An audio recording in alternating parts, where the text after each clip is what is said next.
خالق السماوات والأرضين، والصلاة والسلام على من كان نبيا وآدم بين الماء والطين، والصلاة والسلام على سيدنا محمد وعلى آله وصحبه أجمعين.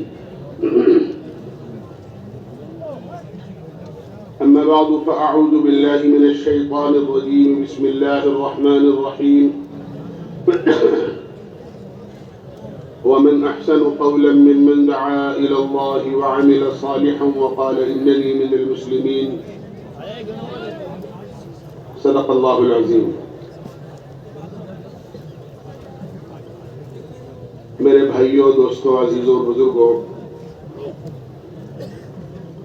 اللہ تعالی ہمارے یہاں جمع ہونے کو اور یہ 3 دن سے جو یہاں دینی، ایمانی، روحانی مجلسیں ہو رہی ہیں، ایک روحانی شہر بسا ہوا ہے، ایک نورانی شہر بسا ہوا ہے.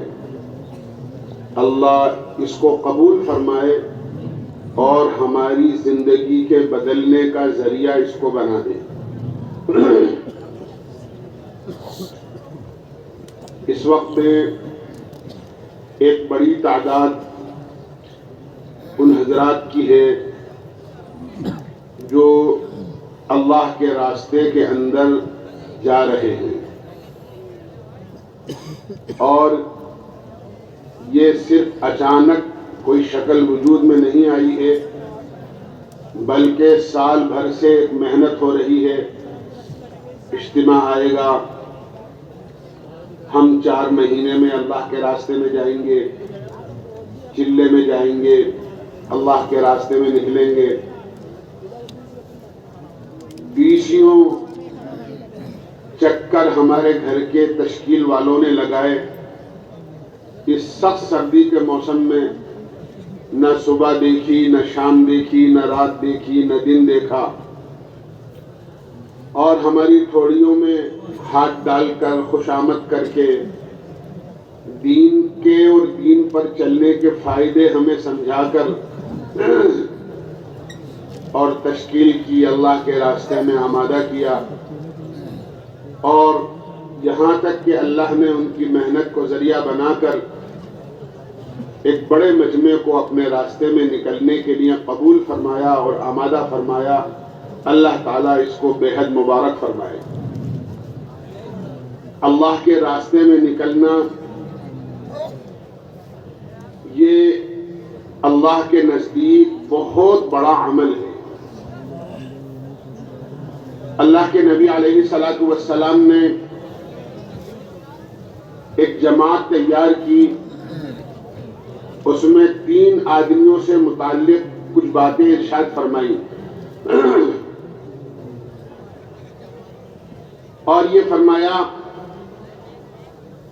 کہ یہ ذمہ دار ہیں جماعت کے، اگر یہ اللہ کے راستے میں شہید ہو جائیں تو پھر یہ امیر رہیں گے، اور اگر یہ شہید ہو جائیں تو پھر یہ امیر رہیں گے، اور اگر یہ تیسرے بھی شہید ہو جائیں تو پھر مشورہ کر کے تم آپس میں سے کسی کو امیر اور ذمہ دار بنا لینا. ان تینوں کو یقین ہو گیا کہ آقا مدنی سرکار دو عالم صلی اللہ علیہ وسلم نے جو بات ارشاد فرمائی ہے وہ یقینی ہے، اس کے خلاف نہیں ہو سکتا، ہم اللہ کے راستے سے واپس نہیں آئیں گے. اس میں حضرت عبداللہ ابن رواحہ رضی اللہ عنہ بھی تھے. انہوں نے یہ سوچ کر کہ جماعت جمعے کے دن صبح روانہ ہو رہی ہے، آج جمعے کا دن ہے، مسجد نبوی ہے، اللہ کے نبی علیہ الصلاۃ والسلام خود اس مسجد کے امام ہیں، جماعت صبح روانہ ہو جائے اور میں جمعے کی نماز اللہ کے نبی علیہ السلام کے پیچھے پڑھ کر اور جمعے کے بعد روانہ ہو جاؤں. اللہ کے نبی علیہ السلام نے جمعے کی نماز میں دیکھا کہ عبداللہ کو تو صبح کی جماعت میں روانہ کر دیا تھا، یہ یہاں کیسے رک گئے؟ آپ نے نماز کے بعد پوچھا عبداللہ تم یہاں کیسے؟ انہوں نے پوری بات صاف ظاہر فرما دی۔ اللہ کے نبی آپ نے ایک بات ایسی ارشاد فرمائی تھی کہ ہمیں یقین ہو گیا تھا کہ ہم واپس نہیں آئیں گے، اس لیے میں نے یہ سوچا کہ زندگی کی مدینے کی آخری نماز اور وہ بھی جمعے کی نماز مسجد نبوی میں، کہ ایک نماز کا ثواب جس مسجد میں 50,000 نمازوں کے برابر ہے، جمعے کے دن جس دن ہر عمل کا ثواب 70 گنا بڑھا دیا جاتا ہے، آپ سردار دو جہاں اور امام الانبیاء کے پیچھے اگر پڑھ کر چلا جاؤں تو یہ میرے لیے بڑی سعادت اور خوش نصیبی کی بات ہوگی۔ آپ نے پوچھا عبداللہ تم اپنی جماعت سے کتنے پیچھے رہ گئے؟ عبداللہ بن رواحہ رضی اللہ عنہ فرمانے لگے اللہ کے نبی میں اپنی جماعت سے آدھے دن پیچھے رہ گیا، جماعت صبح روانہ ہوئی ہے اور میں اب جمعے کے بعد روانہ ہو رہا ہوں۔ اللہ کے نبی علیہ السلام نے ارشاد فرمایا تم آدھے دن پیچھے نہیں رہے بلکہ تم اپنی جماعت سے 500 برس پیچھے ہو گئے۔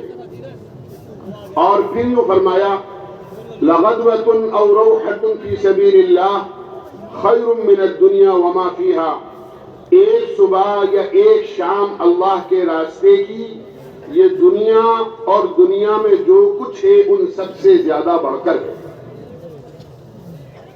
تو یہ اللہ کے راستے میں نکلنا یہ بڑی سعادت اور خوش نصیبی کی بات ہے۔ پھر اللہ کے راستے میں جب آدمی نکلتا ہے اپنا ایمان بنانے کے لیے، اپنا یقین بنانے کے لیے، اللہ سے اپنا تعلق ٹھیک کرنے کے لیے، اپنی نماز صحیح کرنے کے لیے، 24 گھنٹے کی زندگی کس طرح اللہ کے حکم کے مطابق اور آقا رحمت تاجدار مدینہ احمد مجتبی محمد مصطفیٰ صلی اللہ علیہ وسلم کے پیارے طریقے پر زندگی کس طرح گزاری جاتی ہے، اس کو سیکھنے کے لیے آدمی اس نیت سے اللہ کے راستے میں نکلتا ہے۔ پھر اس کے وہ 24 گھنٹے کے اعمال، صبح اپنے بستر سے اٹھنے سے لے کر یہ اٹھ رہا ہے تو سونے کے اٹھنے کی دعائیں پڑھ رہا ہے، وضو کر رہا ہے، تہجد کی نماز پڑھ رہا ہے، اللہ کے سامنے ایسے وقت میں اپنے گناہوں کی معافی مانگ رہا ہے جس وقت میں ساری دنیا خواب غفلت کے اندر ہے اور سو رہی ہے، یہ گرم گرم آنسو اور ٹھنڈی ٹھنڈی آہیں بھر رہا ہے، اور پھر فجر کی اذان ہوتی ہے، اپنے معمولات پورے کرتا ہے، فجر کی نماز تکبیر اولیٰ کے ساتھ جماعت کے ساتھ پڑھتا ہے، فجر کے بعد کے دینی مذاکرے میں شریک ہوتا ہے، پھر جس بستی میں ان کی جماعت ہے وہاں پر پہنچ کر گھر گھر ملاقات، فرد فرد ملاقات، کبھی کسی کے گھر پر کبھی کسی کے گھر پر، کوئی سن رہا ہے کوئی نہیں سن رہا ہے، کوئی آؤ کہہ رہا ہے کوئی دھکے دے رہا ہے، کوئی بے توجہی اختیار کر رہا ہے۔ اللہ کی بات کو پہنچانے کے لیے یہ تمام تکلیفیں برداشت کرتے ہوئے صبر کرتا ہے، پھر تعلیم کے حلقوں میں بیٹھ کر اپنا قرآن صحیح کرتا ہے، دین کے اور دین پر چلنے کے فضائل سنتا ہے، 6 صفات کا مذاکرہ کرتا ہے، پھر اس کے بعد ظہر کی نماز اور اس کے بعد کا مذاکرہ، پھر عصر کی نماز اور اس کے بعد کے فضائل گشت اور پھر گشت، پھر مغرب کے بعد کا دینی مذاکرہ، پھر عشاء اور اجتماعیت کے ساتھ کھانا، اچھا ملا تو اچھا، سیدھا سادہ جیسا مل گیا کھا کر اللہ کا شکر ادا کر لیا۔ 24 گھنٹے کے جو اعمال اللہ کے حکم کے مطابق اور آقا مدنی سرکار دو عالم صلی اللہ علیہ وسلم کے طریقے کے مطابق مسجد کی چار دیواری میں رہ کر اپنا وقت گزارتا ہے، یہ اعمال وہ اعمال ہیں جو صحابہ آقا مدنی سرکار دو عالم صلی اللہ علیہ وسلم کی نگرانی میں مسجد نبوی میں کیا کرتے تھے، اور ان اعمال کے ذریعے سے صحابہ کی تربیت ہوا کرتی تھی۔ یہ اعمال نبوت ہیں، یہ اعمال تربیت ہیں، ان اعمال کی وجہ سے تربیت ہوتی ہے اللہ کے راستے میں نکلنے والوں کی۔ یاد رکھنا، اللہ کے راستے میں نکلنے سے پہلے دو باتیں ذہن میں ہوتی ہیں ہر نکلنے والے کے۔ ایک بات تو یہ ہوتی ہے ہمیں ایسی جماعت میں جوڑا جائے جس میں امیر صاحب اچھے ہوں، کوئی مولوی صاحب ہوں، قاری صاحب ہوں، حافظ صاحب ہوں، تاکہ ہمیں ان سے کچھ سیکھنے کا اور کچھ سمجھنے کا اور ہمیں اپنی زندگی بنانے کا موقع ملے۔ دوسری بات یہ ذہن میں ہوتی ہے ہماری جماعت کسی ایسے علاقے میں جائے جہاں جا کر لوگ ہمیں سنبھالیں، ہماری تعلیم میں، ہمارے گشت میں، ہماری ملاقاتوں میں پورا ساتھ دیں اور نصرت کریں۔ لیکن یاد رکھنا یہ دونوں چیزیں بہت اچھی ہیں لیکن بنیاد نہیں ہے، بنیاد نہیں ہے۔ نہ امیر صاحب کسی کی تربیت کرتے ہیں اور نہ کوئی علاقہ کسی کی تربیت کرتا ہے۔ تربیت تو وہ اعمال کرتے ہیں جن اعمال کو اللہ کے راستے میں نکل کر کرنے کے لیے کہا جاتا ہے۔ حضرت مولانا الیاس صاحب رحمۃ اللہ علیہ کے زمانے میں ایک بزرگ تھے، حضرت مولانا منظور صاحب نعمانی رحمۃ اللہ علیہ۔ حضرت مولانا الیاس صاحب رحمۃ اللہ علیہ کے وہ ترجمان تھے۔ جب حضرت کی باتیں صاف سمجھ میں نہیں آتی تھیں اخیر عمر میں کمزوری کی وجہ سے، تو آپ کان لگا کر حضرت کی باتیں سنتے تھے اور اس کو مجمع تک پہنچاتے تھے۔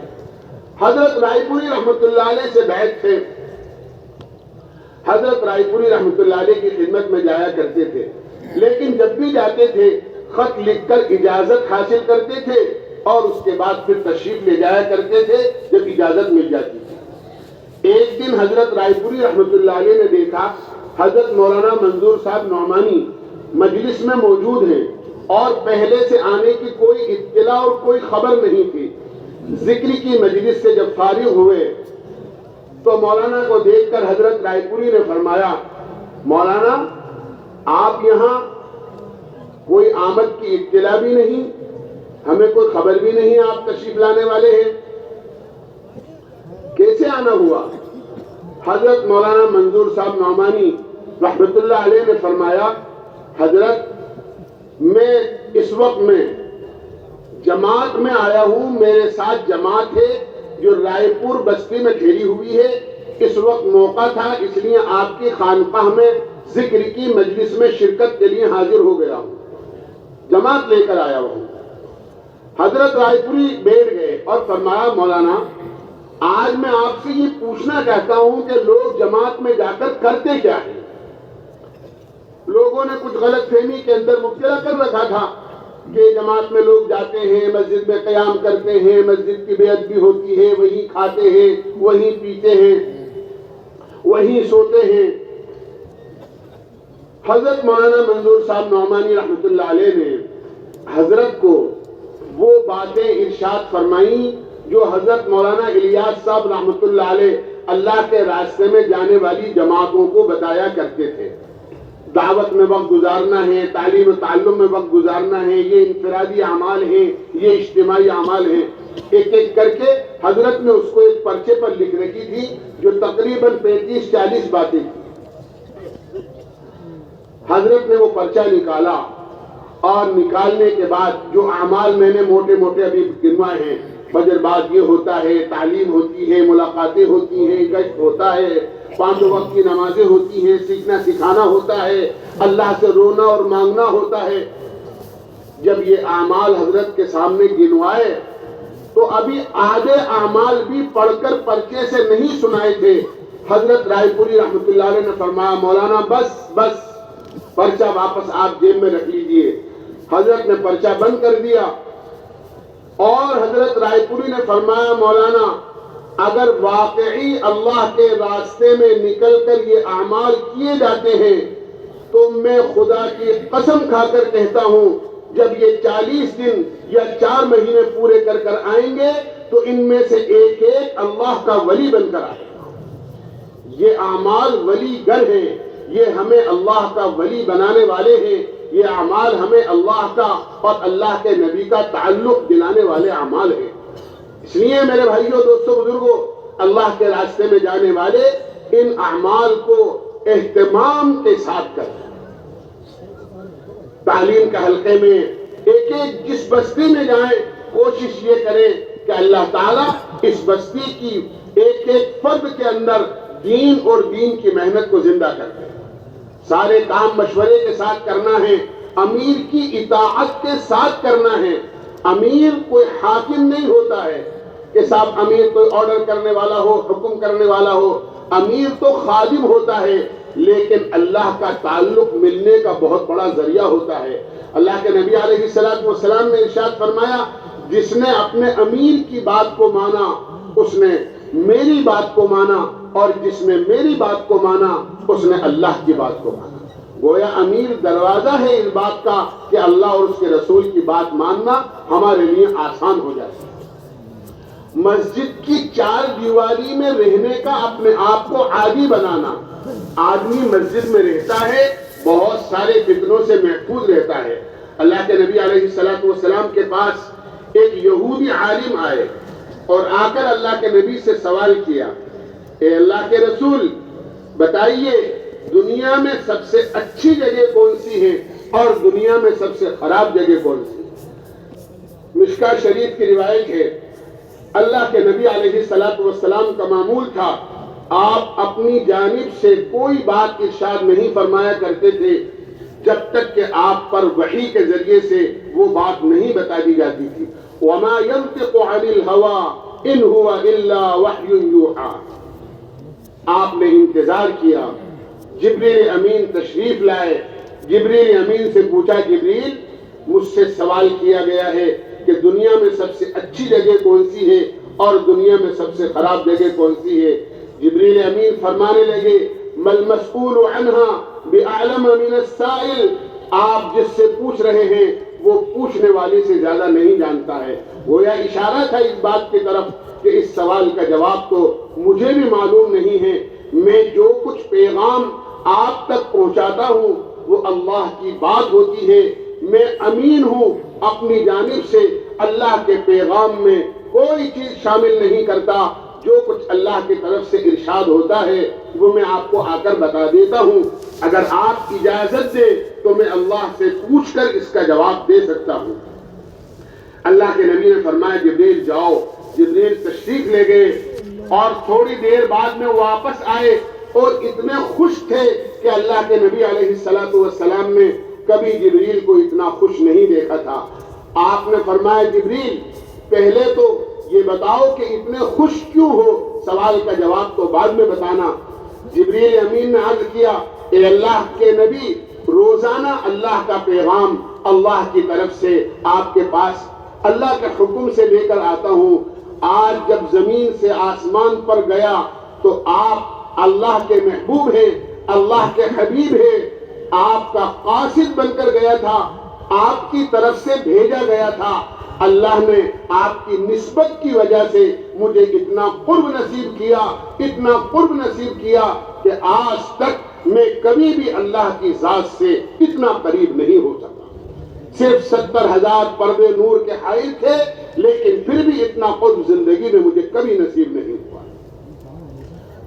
اس لیے کہ محبوب کے قاصد بن کر گئے تھے۔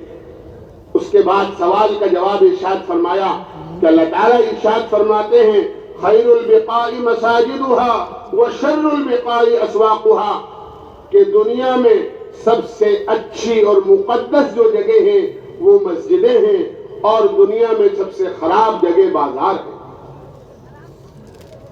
سب سے خراب جگہ بازار ہے۔ اسی لیے سرکار دو عالم صلی اللہ علیہ وسلم نے ارشاد فرمایا جو آدمی صبح اٹھ کر سب سے پہلے بازار کا رخ کرتا ہے اس کے ہاتھ میں شیطان کا جھنڈا ہوتا ہے، اور جو آدمی صبح اٹھ کر مسجد میں جاتا ہے اس کے ہاتھ میں ایمان کا جھنڈا ہوتا ہے۔ مسجد اللہ کا گھر ہے، شہنشاہ کا دربار ہے۔ جو آدمی مسجد میں آتا ہے اللہ کی طرف سے اس کی مہمان نوازی کی جاتی ہے۔ جیسے کوئی آدمی ہمارے گھر پر آتا ہے تو ہمارے گھر پر آنے والوں کا موسم اور موقع کے اعتبار سے ہم اس کا اکرام کرتے ہیں، اس کی مہمان نوازی کرتے ہیں۔ چائے کا موقع ہوتا ہے تو چائے پلاتے ہیں، پانی کا موقع ہوتا ہے تو پانی پلاتے ہیں، اگر گرمی ہوتی ہے تو شربت اور ٹھنڈے کا گلاس پیش کرتے ہیں۔ اللہ کے گھر میں جب کوئی مسلمان آتا ہے اللہ کی طرف سے اس کا اکرام اور مہمانی ہوتی ہے، اور اس کی مہمانی کا سب سے ادنا درجہ یہ ہے اللہ اپنے گھر میں آنے والے کی مغفرت فرما دیتے ہیں۔ ہم 24 گھنٹے میں زیادہ وقت اپنا مسجد میں گزارنے کی کوشش کریں۔ مسجد مسلمان کے لیے حدیث میں ایسی بتائی گئی ہے جیسے مچھلی کے لیے پانی ہوتا ہے۔ مچھلی کی زندگی کا سامان پانی ہے، مچھلی پانی کے بغیر زندہ نہیں رہ سکتی۔ اگر مچھلی کو پانی سے نکالیں گے تھوڑی دیر تڑپے گی اور جان دے دے گی۔ فرمایا مسجد مسلمان کے لیے تالاب اور پانی کی طرح ہے کہ جس طرح مچھلی پانی کے بغیر نہیں رہ سکتی، مسلمان مسجد کے بغیر نہیں رہ سکتا۔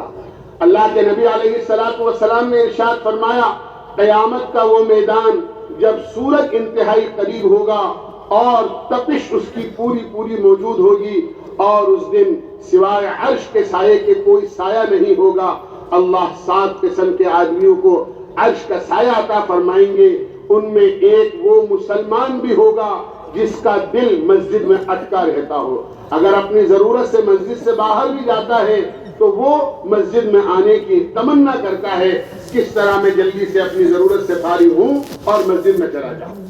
اس لیے جناب رسول اللہ صلی اللہ علیہ وسلم کے زمانے کے اندر لوگ اپنا زیادہ وقت مسجدوں میں گزارا کرتے تھے، اس لیے نماز میں بڑا دھیان رہتا تھا۔ حلقوں میں بیٹھے ہوئے ہیں، ایک طرف ایمان کا حلقہ ہے، ایک طرف قرآن کا حلقہ ہے، ایک طرف دینی مسائل کا حلقہ ہے۔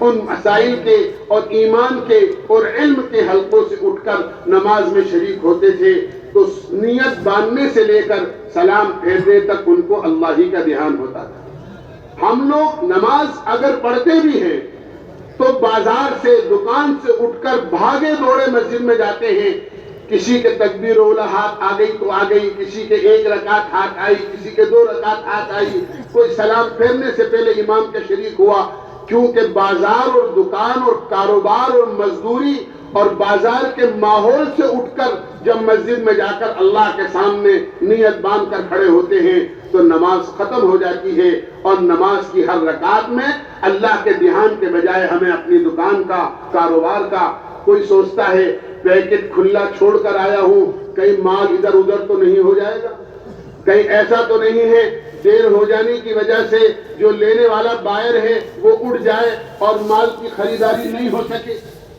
یہی چیزیں ذہن میں آتی رہتی ہیں۔ اس لیے میرے بھائیو دوستو بزرگوں، یہ نیت کرو کہ انشاءاللہ جہاں جائیں گے وہاں مسجد کی آبادی کی محنت کریں گے کہ ہر مسلمان کا تعلق مسجد سے ہو جائے۔ جو لوگ واپس جا رہے ہیں وہ بھی یہ نیت کریں کہ انشاءاللہ ہمیں اپنی مسجدوں کو آباد کرنا ہے۔ سیکھنے کی جو چیزیں ہیں یاد رکھو جس سے ہماری زندگی میں تبدیلی آئے گی، وہ سب سے پہلے اپنے ایمان کو سیکھنا ہے۔ ایمان سب سے بنیادی چیز ہے، ایمان کے بغیر اللہ کے نزدیک کوئی عمل معتبر نہیں۔ اللہ کی ذات سے ہونے کے یقین کو سیکھنا ہے۔ اللہ تعالیٰ ہمارا خالق اور مالک ہے، پوری دنیا اسی کے بنانے سے بنی ہے، نہ بننے سے پہلے اس کو کوئی اختیار تھا، نہ بننے کے بعد یہ خود مختار ہو گئی ہے جو چاہے کرے، بلکہ بننے سے پہلے بھی اللہ کے حکم کی محتاج تھی، اور نفع نقصان پہنچانے میں بھی اللہ کے حکم کی محتاج ہے، اور آئندہ بھی جو کچھ ہوگا وہ سب اللہ کے کرنے سے ہوگا۔ اس یقین کو اپنے دل میں پیدا کرنا یہ مسلمان کی سب سے پہلی ذمہ داری ہے۔ اسی کے ساتھ ساتھ اپنے آپ کو نماز کا عادی بنانا، نماز کے بارے میں اللہ کے نبی علیہ السلام نے ارشاد فرمایا نماز میری آنکھوں کی ٹھنڈک ہے، جس نے نماز کو قائم کیا اس نے دین کو قائم کیا، اور جس نے نماز کو چھوڑ دیا اس نے دین کو اپنے ہاتھوں سے گرا دیا۔ نماز میں اللہ نے دنیا اور آخرت دونوں جہاں کی کامیابی رکھی ہے۔ اللہ کے نبی علیہ السلام نے ارشاد فرمایا جو آدمی 5 وقت کی نماز کا اہتمام کرتا ہے وہ ایسا ہے جیسا کہ اپنے کارخانے سے لے کر اپنے کام کاج کی جگہ سے لے کر جب اپنے گھر واپس آتا ہے تو راستے میں 5 صاف شفاف پانی کی نہریں پڑتی ہیں، اور ہر نہر پر وہ بہت اچھی طریقے سے غسل کرتا ہے۔ آپ نے صحابہ سے پوچھا بتاؤ کیا جو آدمی اپنے کام سے فارغ ہو کر 5 مرتبہ صاف شفاف پانی سے غسل کرے کیا اس کے بدن پر کوئی میل باقی رہے گا؟ صحابہ نے عرض کیا اللہ کے نبی یہ تو واضح بات ہے اس کے بدن پر میل باقی نہیں رہ سکتا۔ آپ نے فرمایا جو مسلمان 5 وقت کی نماز کا اہتمام کرتا ہے اللہ تعالیٰ اس کے گناہ بھی اس کے جسم سے ایسے صاف کر دیتے ہیں جس طرح 5 مرتبہ غسل کرنے والا میل و کچیل سے صاف ہو جاتا ہے۔ اس لیے نیت کرو کہ انشاءاللہ نماز نہیں چھوڑیں گے۔ نماز چھوڑ کر اگر کوئی بھی عمل کریں گے اللہ کے نزدیک وہ قابل قبول نہیں ہوگا۔ آپ نے فضائل کی تعلیم میں اور فضائل کے حلقوں میں وہ حدیث سنی ہوگی جس میں حضرت مولانا زکریا صاحب رحمۃ اللہ علیہ نے لکھا ہے کہ جو آدمی نماز میں سستی کرتا ہے اور نماز کے اندر اہتمام کے ساتھ نماز نہیں پڑھتا اللہ تعالیٰ اس کو 15 طریقے سے عذاب دیتے ہیں، 15 طریقے سے عذاب دیتے ہیں۔ اس وقت موقع نہیں ہے وہ 15 عذاب گنوانے کا، لیکن 3 باتیں بڑے اہمیت کے ساتھ میں آپ سے عرض کرتا ہوں۔ ایک تو حدیث میں آتا ہے، اس حدیث میں آپ نے تعلیم کے حلقوں میں سنا ورنہ آپ سن لیں گے کہ اگر کوئی آدمی نماز میں سستی کرتا ہے تو اللہ کا ایک عذاب اس پر یہ ہوتا ہے کہ اس کے نیک کاموں کا اجر ہٹا دیا جاتا ہے۔ ذرا غور سے سننا، اس کے نیک کاموں کا اجر ہٹا دیا جاتا ہے۔ کیا مطلب؟ نماز چھوڑ کر کوئی بھی نیک کام کریں گے اللہ کی طرف سے اس نیک کام کا اجر اس کو نہیں ملے گا۔ دوسرے فرمایا کہ اس کی دعائیں قبول نہیں ہوتی ہیں۔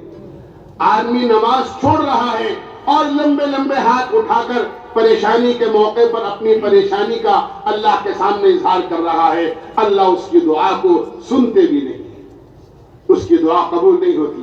کوئی چیز اللہ سے مانگنی ہے اگر نماز چھوڑ رہا ہے اس کو وہ چیز نہیں مل رہی۔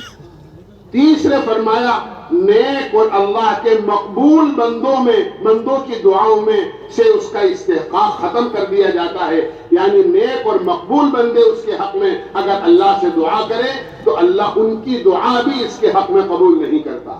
آدمی سوچتا ہے میں چاہے عمل کروں یا نہ کروں کوئی مسئلہ اٹکے گا، کسی چیز کی ضرورت پیش آئے گی تو میں جاؤں گا کسی اللہ والے کے پاس، امام صاحب کے پاس، مولوی صاحب کے پاس، قاضی صاحب کے پاس، حافظ صاحب کے پاس، اور دعا کرا لوں گا، ان کی دعا سے میرا کام بن جائے گا۔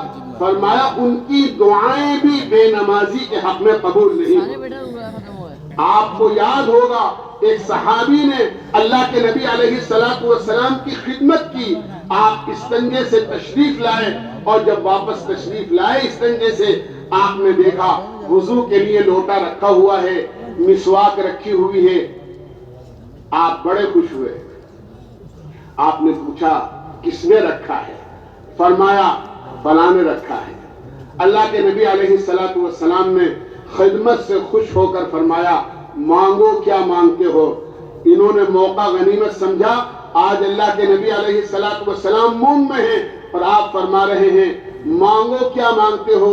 ان صحابی نے کہا اللہ کے نبی میں جنت میں آپ کی رفاقت مانگتا ہوں، اللہ مجھے جنت میں آپ کے ساتھ کر دے۔ اللہ کے نبی علیہ السلام نے فرمایا کچھ اور؟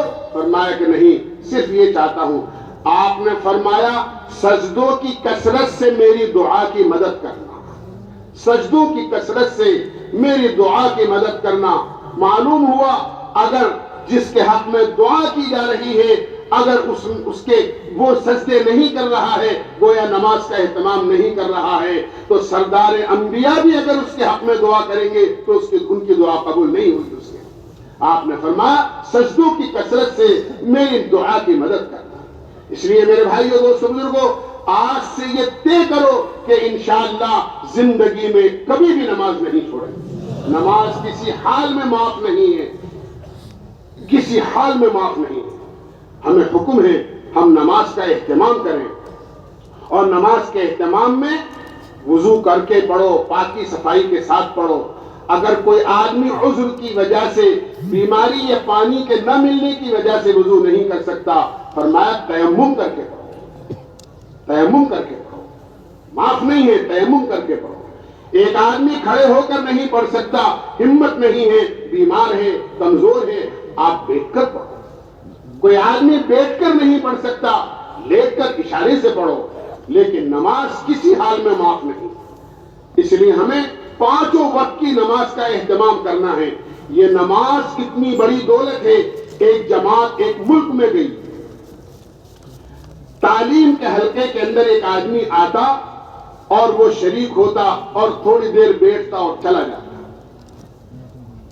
ایک دن اس کو روکا، آپ کون ہو؟ آتے ہو، بیٹھتے ہو، چلے جاتے ہو؟ کہنے لگا میں یہودی عالم ہوں، اور توریت جدید کا بھی اور توریت قدیم کا بھی، وہ توریت آسمانی جس میں تحریف نہیں ہوئی ہے، وہ اللہ کی کتاب ہے منزل من السماء جو آسمان سے نازل ہوئی ہے، میں اس کے علوم سے بھی واقف ہوں، اور جس توریت میں تبدیلی اور تحریف کر دی گئی ہے میں اس کا بھی عالم ہوں۔ کہنے لگا ایک سوال کا جواب دو، تم کہاں سے آئے ہو؟ ہم ہندوستان سے آئے ہیں۔ کیا کرنے آئے ہو؟ کہنے لگے دین کی محنت کرنے آئے ہیں۔ کہنے لگے ایک بات بتاؤ، جہاں سے تم آئے ہو وہاں نماز پڑھنے کے لیے مسجدیں ہوں گی، مسلمان خوب رہتے ہوں گے؟ کہ ہاں اللہ کا شکر ہے۔ کہنے لگے یہ بتاؤ کہ جمعے کی نماز میں تمہاری مسجدوں میں کیا حال ہوتا ہے؟ تو لوگوں نے بتایا، جماعت کے ساتھیوں نے، کہ جمعے کی نماز میں اتنے نمازی ہوتے ہیں، اتنے نمازی ہوتے ہیں کہ 1 منزل 2 منزل، بعض مسجدوں میں مسجدوں سے باہر بھی چلے جاتے ہیں، اتنی کثیر تعداد میں نمازی ہوتے ہیں۔ فرمایا روزانہ فجر کی نماز میں کتنے ہوتے ہیں؟ تو فجر کی نماز کی جو کیفیت تھی وہ بھی بتائی، کہیں 1 صفحے، کہیں آدھی صفحے، کہیں 2 صفحے، وہ کیفیت نہیں ہوتی جو جمعے کی نماز میں ہوتی ہے۔ تو اس نے یہ کہا میں آسمانی کتاب کی بشارت تمہیں سنا رہا ہوں، دین کی محنت کرتے کرتے جس دن تم اس مقام تک پہنچ جاؤ گے کہ تمہاری مسجدیں فجر کی نماز میں جب اس طرح بھرنے لگ جائیں گی جس طرح جمعے کی نماز میں بھرتی ہیں، تو یاد رکھو تم دنیا میں ساری قوموں کے مقابلے میں سب سے زیادہ عزت والے ہو۔ ہم نے آج نماز کو کچھ سمجھا ہی نہیں۔ نماز کو قائم کرنے کا حکم ہے، نماز کو قائم کرنا یہ ہے آدمی خود بھی نماز پڑھے، ایسی محنت کرے کہ بیوی بھی نماز پڑھے، ایسی کوشش کرے کہ بچے بھی نماز پڑھے، ساس بھی نماز پڑھے، بہو بھی نماز پڑھے، بیٹے بھی نماز پڑھے، بیٹیاں بھی نماز پڑھے۔ اجتماعی طور پر نماز کا ماحول بنانا، حتیٰ کہ جس بستی میں اور محلے میں رہتے ہیں سارا محلہ نمازی بن جائے۔ اللہ کے نبی کے زمانے میں مسجدیں کچی تھیں، نمازی پکے تھے، منافق کی بھی ہمت نہیں تھی کہ وہ جماعت کی نماز چھوڑ دے، سوائے عورتوں کے کوئی گھر میں نہیں ہوتا تھا نماز کے موقع پر۔ آج ہماری یہاں مسجدیں خوبصورت ہیں، مسجدیں پکی ہیں، لیکن ہم نمازی کچے ہیں۔ ہمارا کیا حال ہے نماز کا وہ ہم جانتے ہیں۔ اس لیے یہ اجتماع کی سوغات ہے۔ جیسے گھر میں جب آپ بازار سے لوٹ کر جاتے ہیں اور خاص طور سے سفر کر کے کہیں سے آتے ہیں تو بچے آپ کے لپٹ جاتے ہیں۔ پوتا کہتا ہے دادا میرے لیے کیا لائے، بیٹا کہتا ہے ابا میرے لیے کیا لائے، بیٹی کہتی ہے ابا میرے لیے کیا لائے، آدمی کہتا ہے بیٹی تمہارے لیے یہ لایا ہوں، بیٹا تمہارے لیے یہ لایا ہوں، پوتے سے کہتا ہے بیٹا تمہارے لیے یہ لایا ہوں۔ ہم یہ نیت کر کے جائیں، ہم اجتماع میں آئے تھے، گھر والے پوچھے کیا لے کر آئے ہو، ہم یہ کہیں ہم نماز کا ایسا سبق لے کر آئے ہیں کہ انشاءاللہ اب گھر میں کوئی نماز نہیں چھوڑے، انشاءاللہ یہ نیت لے کر جانا ہے۔ اسی طرح میرے بھائیوں دوستوں بزرگوں، 1 مہینے سوا مہینے کے بعد میں رمضان المبارک آنے والے ہیں۔ آدمی جس طرح نماز فرض ہے، اسی طرح اسلام کے 5 بنیادی ارکانوں میں سے روزہ بھی فرض ہے۔ نماز کے ساتھ ساتھ ہم رمضان المبارک میں روزے کا اہتمام کریں۔ اللہ کے نبی علیہ السلام نے ارشاد فرمایا، اگر میری امت کو یہ معلوم ہو جائے کہ رمضان المبارک میں اللہ اپنے بندوں کو کیا دیتے ہیں تو پوری امت میری یہ تمنا کرنے لگے کہ پورا سال رمضان بن جائے تو بہت اچھا ہے۔ روزے کے بارے میں اللہ کے نبی علیہ السلام ایک حدیث قدسی میں ارشاد فرماتے ہیں، اللہ تعالیٰ فرماتے ہیں روزہ میرے لیے ہے، روزے کا بدلہ تو میں خود دوں گا۔ اور جب اللہ کسی کو دیتا ہے، یاد رکھو وہ اپنی شان کے مطابق دیتا ہے۔ بندہ جب کسی کو دیتا ہے اپنی حیثیت کے مطابق دیتا ہے، اور اللہ جب کسی کو دیتا ہے اپنی شان کے مطابق دیتا ہے۔ ایک بادشاہ سے ایک فقیر نے دروازے پر آ کر 1 روپیے کا سوال کیا۔ بادشاہ نے اپنے خادم سے کہا اندر سے ایک تھیلی اٹھا کر لاؤ، اس تھیلی کے اندر 1000 اشرفیاں تھیں، اور کہا کہ اس فقیر کو دے دو۔ درباری کہنے لگے اس نے 1 روپیہ مانگا ہے، آپ نے 1000 اشرفیاں اس کو دے دی۔ بادشاہ نے کہا اس نے اپنی ضرورت کے مطابق مانگا، میں بادشاہ ہوں، میں نے اس کو اپنی شان کے مطابق دیا ہے۔ جب ایک معمولی بادشاہ دنیا میں ایک فقیر کو اپنی شان کے مطابق دیتا ہے تو اللہ جو ساری کائنات کا مالک ہے، پوری دنیا کے ساری جاندار مخلوق کا رازق ہے، جب وہ ہمیں دینے پر آئے گا تو انشاءاللہ وہ اپنی شان کے مطابق دے گا، اور اللہ کی شان بہت بڑی ہے۔ اس لیے رمضان المبارک میں روزے کا اہتمام کرنا ہے۔ مزدور کہتا ہے میں مزدوری کرتا ہوں، روزہ کیسے رکھ سکتا ہوں؟ میرے بھائیوں دوستو بزرگوں، پورا سال مزدوری کے لیے ہے، لیکن اس 1 مہینے میں فرض روزے کو نہیں چھوڑنا چاہیے۔ اللہ کے نبی نے فرمایا اگر ایک فرض روزہ جان بوجھ کر چھوڑ دیا گیا تو ساری زندگی بھی اس روزے کے بدلے میں آدمی اگر روزہ رکھنا چاہے تو اس کا بدلہ نہیں ہو سکتا۔ اس لیے نیت کریں کہ انشاءاللہ خود بھی روزہ رکھیں گے اور اپنے گھر والوں کو بھی روزہ رکھوائیں گے۔ بہت بڑی نامناسب بات ہے ہماری گھر کی عورتیں رمضان المبارک میں خریداری کے لیے بازار میں جائیں اور وہ برقع پہنی ہوئی ہوں اور پیاؤ پر کھڑی ہو کر اور پانی کی سبیل پر کھڑے ہو کر بڑے بازار کے اندر وہ پانی پی رہی ہوں اور پورے شہر کو اور بازار کو بتا رہی ہوں دیکھو ہم نے برقع پہن رکھا ہے، ہم مسلمان ہیں، اور یہ بھی دیکھ لو کہ ہمارا روزہ نہیں ہے، ہم روزے دار نہیں۔ یہ ہوتا ہے میرے بھائی، آپ بھی اپنی آنکھوں سے دیکھتے ہیں اس بات کو۔ اپنی عورتوں کو بھی یہ بتائیں کہ رمضان المبارک کے اندر روزہ رکھیں، اگر کسی عذر کی وجہ سے شرعی روزہ نہیں رکھ سکتی ہوں تو کم سے کم کھلے عام کھانے پینے کا اس طرح کا دستور تو نہ بنائے۔ ایک بزرگ نے اپنے پڑوس میں رہنے والے ایک یہودی کو خواب میں جنت میں دیکھا اس کے انتقال کے بعد، بڑے تعجب میں پڑ گئے کہ یہ یہودی اور جنت میں، اللہ تعالیٰ نے تو ایمان کے بغیر جنت میں داخلے کا وعدہ ہی نہیں کیا، آدمی ایمان کے بغیر جنت میں نہیں جا سکتا۔ اس سے پوچھا آپ جنت میں کیسے؟ آپ تو یہودی۔ فرمایا میں یہودی تھا، اللہ نے مجھے انتقال سے پہلے ایمان نصیب کیا اور اس کے بعد میرے لیے جنت کا فیصلہ کیا۔ ان بزرگ نے پوچھا کون سا عمل تمہارا اللہ کو پسند آ گیا جس کی وجہ سے تم پر یہ انعام ہوا؟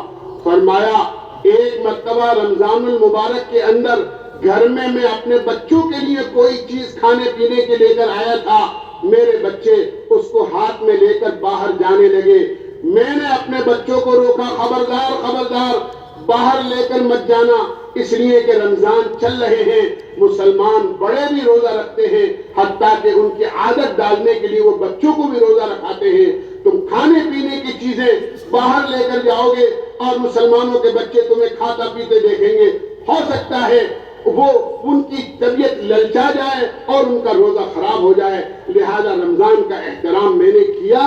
اللہ نے جب میری موت کا وقت قریب آیا تو جو ملک الموت میری روح قبض کرنے آئے تھے, اللہ کی طرف سے انہیں حکم تھا پہلے مجھے کلمہ پڑھائیں اور ایمان میں لے کر آئیں, اور اس کے بعد اللہ نے ان کو حکم تھا کہ میری روح قبض کریں. اللہ نے مجھے پہلے ایمان دیا, پھر اللہ نے مجھے جنت میں داخل کیا. رمضان کے احترام میں جب ایک غیر ایمان والے کو ایمان مل سکتا ہے, جنت مل سکتی ہے, تو مسلمان جب رمضان کا احترام کرے گا اللہ اپنے لامحدود خزانے سے اس کو کیا دیں گے. اس لیے رمضان المبارک میں رمضان کا احترام کرنا ہے. اسی طرح میرے بھائیوں, دوستوں, بزرگوں, اللہ نے زکوٰۃ کو بھی فرض کیا ہے. زکوٰۃ اللہ کا ایک مالی فریضہ ہے جو مالدار صاحب نصاب مسلمان پر اللہ نے اس کو فرض کیا ہے اپنی شرائط کے ساتھ میں. یہ مال اللہ کا دیا ہوا ہے, اس میں غریبوں کا بھی حق ہے. علماء سے معلوم کر کے زکوٰۃ کو صحیح آنے پائی کے ساتھ ادا کریں. اللہ تعالیٰ نے مسلمان مالداروں پر زکوٰۃ کا اتنا ہی حصہ فرض کیا ہے جو مسلمان غریبوں کو کافی ہو جائے. اگر آج مالدار مسلمان صحیح حساب لگا کر آنے پائی کے ساتھ اپنے مال کی زکوٰۃ ادا کرے تو ہماری وہ ماں بہنیں جو پردے کے اہتمام کے ساتھ میں اپنے گھروں میں رہتی ہیں, وہ کبھی غیروں کے سامنے دستے سوال پھیلاتی ہوئی ہمیں نظر نہ آئے. یہ مسلمان غریبوں کا در در جا کر ہاتھ پھیلانا اور اپنی ضرورت کو ظاہر کرنا اسی وجہ سے ہے کہ ہم آپس کے اندر ایک دوسرے, ہم غریبوں کا خیال نہیں رکھتے ہیں اور اپنے مال کی زکوٰۃ صحیح طور سے ادا نہیں ہوتے. جب مسلمان اللہ کے اس حکم سے اچھی طرح واقف تھا تو عمر بن عبدالعزیز رحمۃ اللہ علیہ کے زمانے میں ایسا بھی دیکھا گیا ہے کہ ایک آدمی زکوٰۃ کا مال اپنے تھیلے میں لے کر, اپنی تھیلی میں لے کر صبح کو نکلتا تھا اور شام تک ایک مسلمان کو تلاش کرتا تھا کہ کوئی غریب مل جائے میں اپنی زکوٰۃ دے دوں. شام تک واپس لوٹ کر آ جاتا تھا اور اس کو کوئی غریب نہیں ملتا تھا. اللہ نے مالدار مسلمان پر جو زکوٰۃ فرض کی ہے وہ غریبوں کی غریبی دور کرنے کے لیے دی ہے. جب ہم پوری زکوٰۃ ادا کریں گے تو انشاءاللہ ہمیں اپنے معاشرے اور سماج میں انشاءاللہ کوئی غریب نظر نہیں آئے گا. کتنی بیوائیں ہیں, کتنے یتیم ہیں, کتنے غریب لوگ ہیں جو اپنی حالت کو ظاہر نہیں کرتے ہیں. ہم معلوم کر کے اپنا زکوٰۃ کا مال جو ان کا حق ہے ہم ان تک پہنچائیں. زکوٰۃ کی ادائیگی کی وجہ سے اللہ مال کو بڑھاتے بھی ہیں, اس میں اضافہ اور برکت بھی فرماتے ہیں اور اللہ مال کی حفاظت بھی فرماتے ہیں. اس لیے نیت کریں کہ انشاءاللہ ہم زکوٰۃ کی ادائیگی بھی انشاءاللہ پوری کریں گے. اسی طرح میرے بھائیوں, دوستوں, بزرگوں, اللہ تعالیٰ نے حج فرض کیا ہے, اس لیے ہمیں علماء سے مسائل معلوم کر کے حج کے فریضے کو بھی ادا کرنا ہے. یہ 5 بنیادیں ہیں جن کو اسلام کے ستون کہا گیا ہے. اللہ کے نبی نے فرمایا بنی الاسلام علی 5, اسلام کی بنیاد 5 ستونوں پر ہے. سب سے اول لا الہ الا اللہ محمد الرسول اللہ کی گواہی دینا, نماز کو قائم کرنا, زکوٰۃ کو ادا کرنا, رمضان المبارک کے روزے رکھنا, اور اللہ نے صحت سلامت رکھی ہے اور اللہ نے مال دیا ہے تو اللہ کے گھر کا حج کرنا. اسی طرح میرے بھائیوں, دوستوں, بزرگوں, قرآن اللہ کی کتاب ہے جو پورے دین کی اساس اور بنیاد ہے. آج ہم ہر چیز سے واقف ہیں, ہم نے سب کچھ پڑھا, اگر نہیں پڑھا تو قرآن نہیں پڑھا. ہمارے بچے قرآن سے ناواقف ہیں. آج بھی ہمارے گھر کے معاشرے میں, ہمارے گھر کے ماحول میں, ہماری فیملی میں ایسے افراد بے شمار مل جائیں گے کہ اگر ان سے یہ پوچھا جائے کہ آپ قرآن پڑھے ہوئے ہیں, آپ کی بیگم قرآن پڑھی ہوئی ہے, آپ کی بچیاں قرآن پڑھی ہوئی ہیں, آپ کے بچے قرآن پڑھے ہوئے ہیں, تو بڑی تعداد ایسی ملے گی جو قرآن کی تعلیم سے ناواقف ہے. میں عرض کروں گا آپ حضرات سے اور درخواست کروں گا ایسا نظام قائم ہو, ہر مسجد ہر محلے کے اندر مکتب قائم ہو قرآن کریم کے, معقول پڑھانے والے, قرآن کریم کو صحیح طریقے سے تجوید کے ساتھ پڑھانے والے, نورانی قاعدہ اور یا جو شروع کے قاعدے ہوتے ہیں اس کو صحیح معنی میں تجوید کے ساتھ قواعد کے ساتھ پڑھانے والے معلمین آپ رکھیے، ان کو معقول تنخواہ دیجیے اور وہ ہمارے بچوں کو قرآن کریم کی بنیادی تعلیم پڑھائیں۔ اللہ کے نبی علیہ السلام نے ارشاد فرمایا، جو ماں باپ اپنے بچوں کو نازلہ قرآن شریف پڑھواتے ہیں، اللہ تعالیٰ ماں کی اور باپ کی دونوں کی مغفرت فرما دیتے ہیں۔ اگر کوئی ماں باپ اپنے بچوں کو قرآن کریم حفظ کراتے ہیں، کل قیامت کے میدان میں حافظ قرآن کو نور کا تاج پہنایا جائے گا اور اس کے ماں باپ کو ایسے قیمتی 2 جوڑے عطا کیے جائیں گے کہ اگر ان کی قیمت ساری دنیا مل کر دینی چاہے تو ساری دنیا مل کر ان کی قیمت نہیں دے سکتی۔ وہ پوچھیں گے ہمیں یہ قیمتی جوڑے کس وجہ سے دیے گئے ہیں، تو آج ان سے کہا جائے گا کہ یہ تمہارے بچے کے قرآن کریم کو پڑھنے کی وجہ سے دیے گئے۔ اللہ کے نبی علیہ السلام نے ارشاد فرمایا، کل قیامت کے میدان میں حافظ قرآن سے کہا جائے گا، اقرأ ورتقی، پڑھتا جا اور جنت کے درجوں پر چڑھتا جا۔ کیا مقام ہوگا؟ قرآن کریم میں 6666 آیتیں ہیں، حافظ قرآن پڑھتا چلا جائے گا اور جنت میں اس کے درجے بلند ہوتے چلے جائیں گے۔ ایک روایت کے مطابق فضائل قرآن میں لکھی ہوئی ہے کہ باپ سے کہا جائے گا، کہو تمہارے بیٹے سے قرآن پڑھنا شروع کرے، اور بیٹا قرآن پڑھے گا اور باپ کا ایک درجہ بلند ہوگا، پھر دوسری آیت پڑھے گا اور باپ کا درجہ بلند ہوگا، پھر قرآن پڑھے گا اور باپ کا درجہ بلند ہوگا۔ ایک حافظ قرآن کو قیامت میں اللہ اپنے سامنے کھڑا کر کے یہ کہیں گے، اپنے خاندان کے ایسے 10 آدمی جو جہنم میں جانے کے مستحق ہو چکے ہیں گناہوں کی وجہ سے، تو سفارش کر، تیری سفارش کے اوپر ہم ان کو تیرے ساتھ جنت میں بھیج دیں۔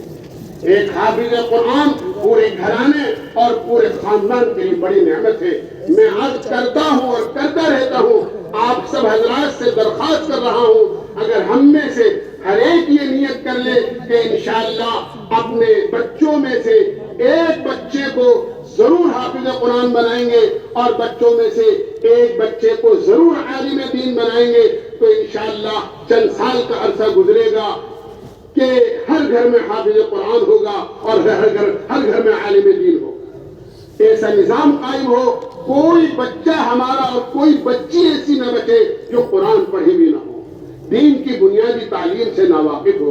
قرآن کی تعلیم کو عام کرنا ہے۔ قرآن کریم یہ اللہ کی کتاب ہے، اللہ نے اس کو کتاب ہدایت بنایا ہے۔ زندگی میں بچے کے پیدا ہونے سے لے کے قبر کے گڑھے میں جانے تک جتنے حالات انسان پر آ سکتے ہیں، ہر حال، ہر شعبے، ہر موڑ پر قرآن کریم کے اندر اس کی رہبری موجود ہے۔ قرآن کو سیکھو۔ ایک بڑا طبقہ قرآن کو سیکھا ہوا نہیں ہے، جو سیکھا ہوا ہے وہ صحیح پڑھنا نہیں جانتا ہے، صحیح پڑھنا بھی جانتا ہے تو قرآن کو نہیں سمجھتا ہے۔ قرآن میں وہ آیتیں جو نماز میں امام صاحب پڑھتے ہیں یا آپ پڑھتے ہیں، کسی حافظ صاحب کے پاس، کسی مولوی صاحب کے پاس، کسی عالم صاحب کے پاس آپ بیٹھے اس کو درست کرنے کی کوشش کریں۔ اگر کوئی عالم ہے اور اچھی طرح قرآن کی تفسیر سے واقف ہے تو آپ ان کے پاس بیٹھیے اور ان سے کہیے ذرا سورہ فاتحہ کا ترجمہ ہمیں سمجھا دیجیے، آپ قل هو اللہ احد کا ترجمہ ہمیں بتا دیجیے، ہمیں قل هو اللہ، قل اعوذ برب الفلق، قل اعوذ برب الناس کے فضائل آپ ہمیں بتا دیجیے۔ اللہ کے نبی علیہ السلام نے ارشاد فرمایا، جو ایک مرتبہ قل هو اللہ احد پڑھتا ہے اس کو 10 سپاروں کا ثواب ملتا ہے۔ 3 مرتبہ کسی نے قل هو اللہ احد پڑھ لی سورت تو اللہ ایک قرآن کریم کا ثواب دیتے ہیں۔ سورہ یاسین کے بارے میں اللہ کے نبی نے فرمایا، یہ قرآن کریم کا دل ہے، جس نے ایک مرتبہ سورہ یاسین پڑھی اس کو 10 قرآن کے بعد ثواب ملے گا۔ اگر کوئی آدمی سورہ کہف جمعے کے دن پڑھ لیتا ہے، اللہ کے نبی نے فرمایا قیامت میں جب یہ چلے گا تو اس کے آگے نور ہوگا۔ قیامت کے میدان میں سورج انتہائی قریب ہوگا لیکن روشنی نہیں ہوگی۔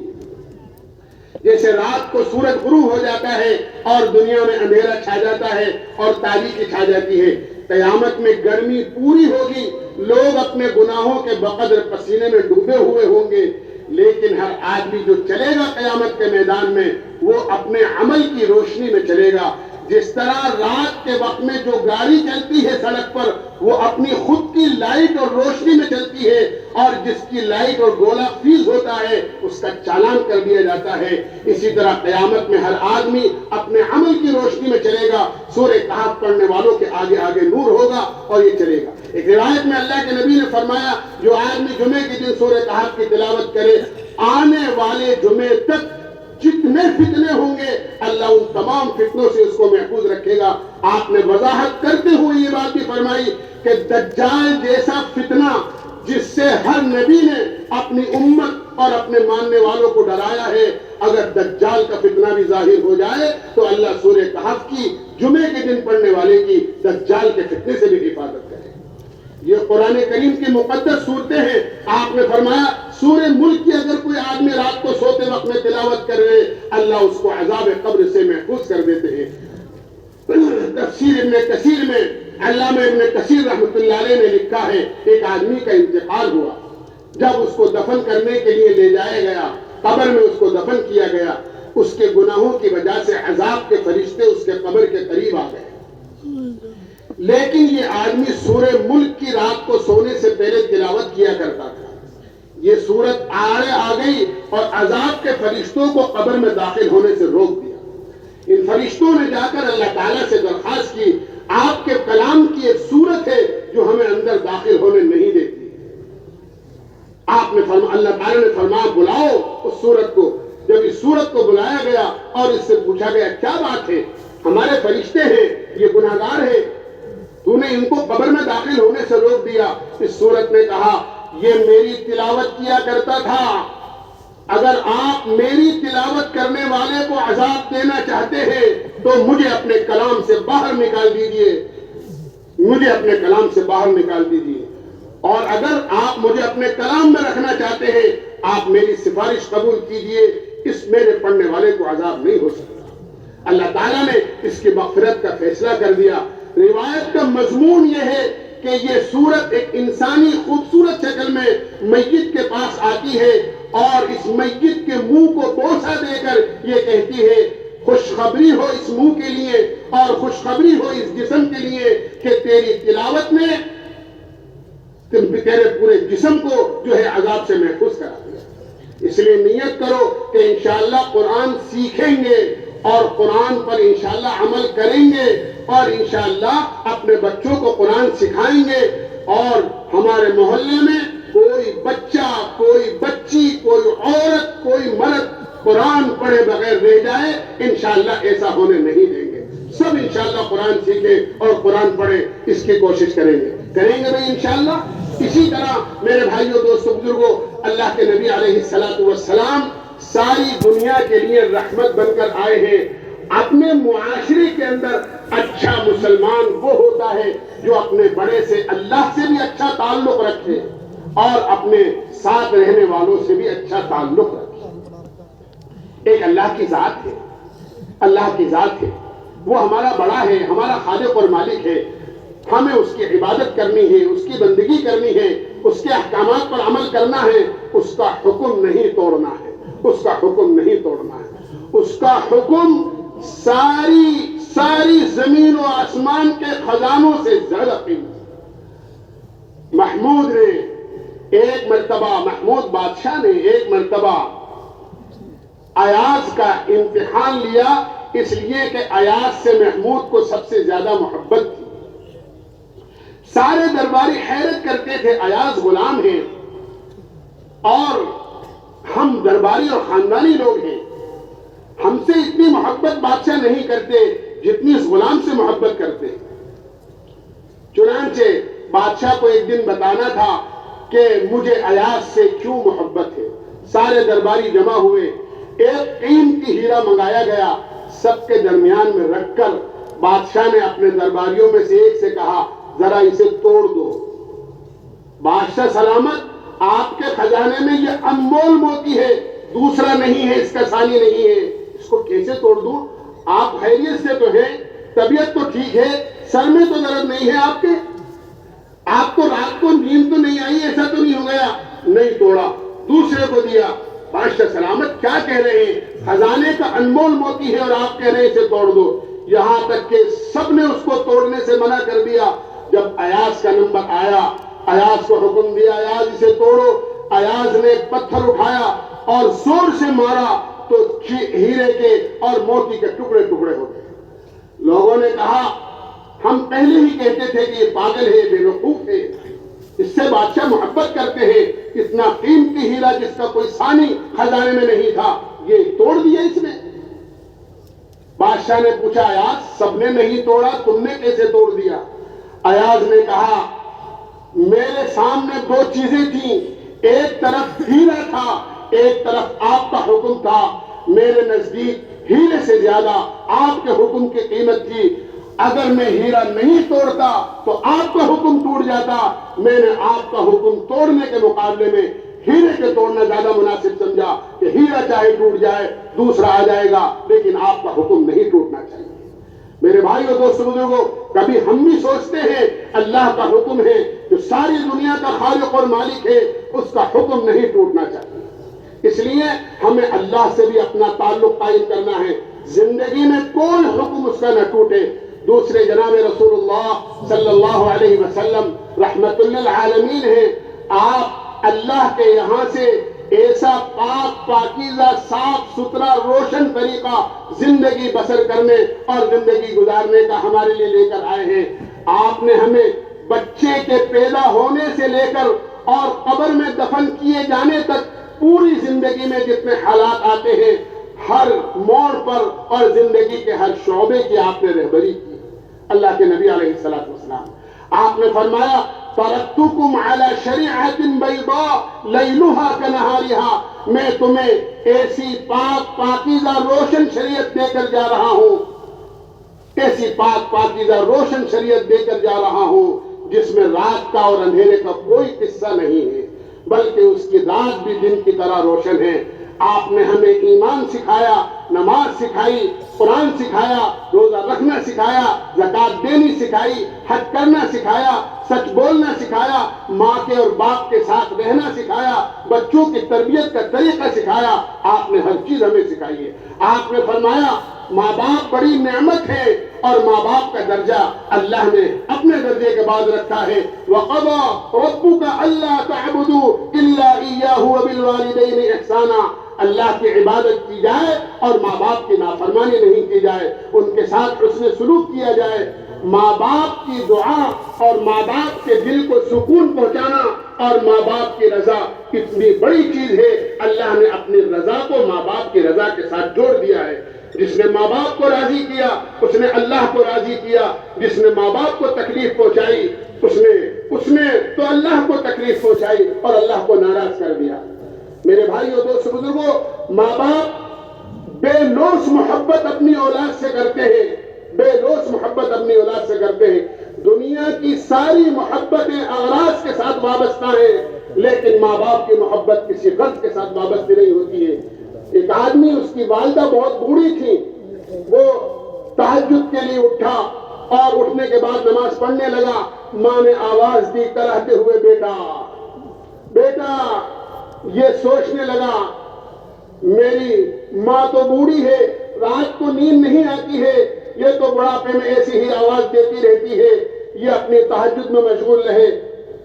پھر ماں نے آواز دی بیٹا، انہوں نے نہیں سنا، یہاں تک کہ جب ان کو نماز میں خلل محسوس ہونے لگا، برابر میں مسجد تھی، مسجد میں جا کر تہجد کی نیت باندھ لی، ماں کے دل کو تکلیف ہو گئی۔ یاد رکھنا، ماں باپ کبھی بچوں کو بد دعا نہیں دیتے ہیں لیکن ان کے دل کو جو تکلیف پہنچتی ہے اور اولاد کی نافرمانی کی وجہ سے ان کے دل کو جو دھکا لگتا ہے وہی بد دعا بن کر سامنے آتا ہے۔